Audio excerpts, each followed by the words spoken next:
$19.99, especially on The View today, because the artist, one of the most gifted and influential musical geniuses of our time, is back. His new CD is called Rave and to the Joy Fantastic, and it is fresh and fanciful and full of all the feelings we need to usher in a new millennium. It's such an honor for me to welcome this man. He's a sexy... Anyway, ladies and gentlemen, the artist.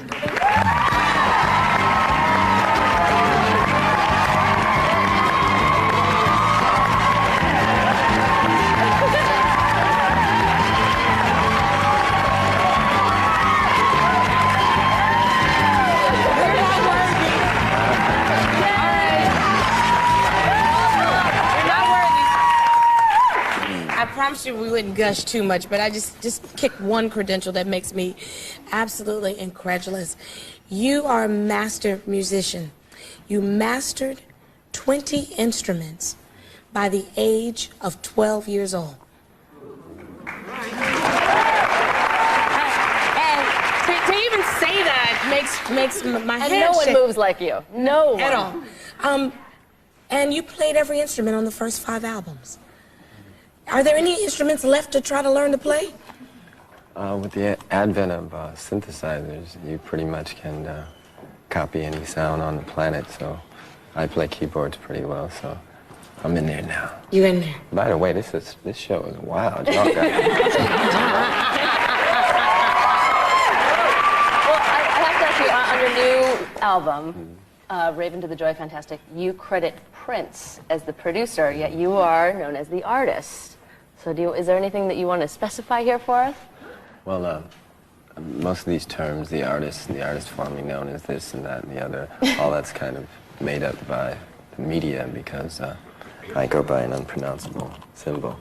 And basically now it's a great way to distinguish between the Warner Brother product, which is Prince, and NPG product. There'll be a new greatest hits package coming out that will be released on NPG. And When Doves Cry, please tell me When Doves Cry will be there. And it'll be fully remastered, and and I'm gonna re-record just about all my work. And your hair looks better like this, by the way. Oh, thank you. You mean better than straight? Well, thank you. I just really quickly, if it's too personal, just tell me, but can we know what your wife calls you? Does she call you Prince? Does she call you the artist? She used to just say, hey. My stepfather's name is Hayward, so she stopped doing that because it sounded like my mom calling him by his nickname. So she just basically sneaks up behind me and taps me on the shoulder or says honey or something like that, Oh. You keep your private life very private, which is something that I admire.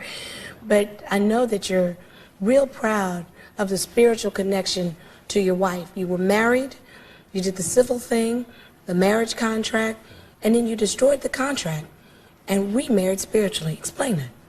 Well, I had this hang-up about people touching her and putting their hands on her and hugging her and stuff like that. And I came to find out that it really had to do with the word wife. I don't consider her my wife anymore because that word used to make me, don't touch my wife, don't put your hands on my wife and things like that. And, before she was my wife, she was a child of God. And I've learned to just respect her and not be so possessive. And she in turn is that way with me. And I can have intimate relationships with other people, intimate meaning on a spiritual level. And I'm not talking about physicality, but you can sit down and break bread with somebody and just discuss the fact that Christ is present.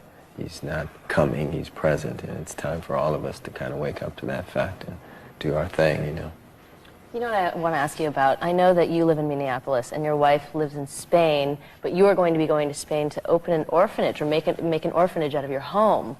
Is that true? Why is that so important to you? Well, first of all, I live in the world. I'm not of it. I live in it and everywhere. I work here in the United States a lot. Spain's very special to us because it's very peaceful. And we bought a home there and called it New Power Soul because the album that I released is what purchased the place. and we allow children to come up there and just play in the splendor of the estate. Just we get them from down the hill a ways where it isn't so beautiful, you know, and just to let them know that if you believe something and you keep the vision alive in your mind, anything you want is possible.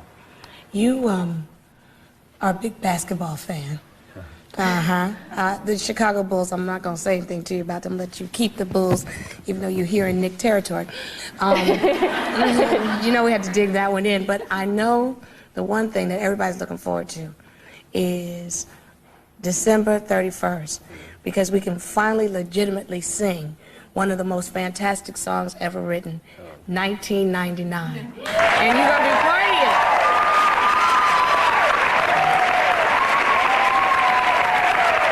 We'll do a big pay-per-view special. Big pay-per-view special.